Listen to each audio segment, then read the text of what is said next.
नमस्कार मित्रांनो, गेले 2 दिवस आमच्याकडे जोरदार पाऊस पडत आहे. त्यामुळे तुम्ही बघू शकता सगळीकडे कसं हिरवंगार झालेलं आहे. गेले 2 दिवस झालेल्या जोरदार पावसामुळे पुन्हा एकदा हा आमचा सुकलेला ओहोळ प्रवाहित झाला.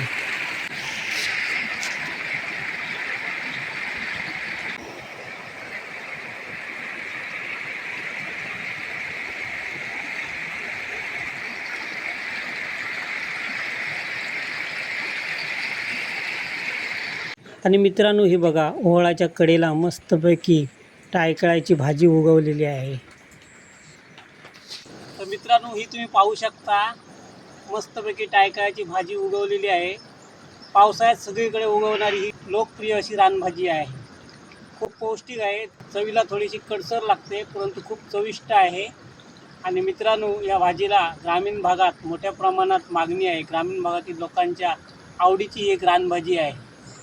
याच्यामध्ये अनेक प्रकारची जीवनसत्वे तसेच खनिजे मोठ्या प्रमाणात असतात. त्यामुळे आरोग्याच्या दृष्टीने ही एक अत्यंत उपयुक्त अशी रानभाजी आहे. हे बघा, पाहू शकता तुम्ही म्हणतात.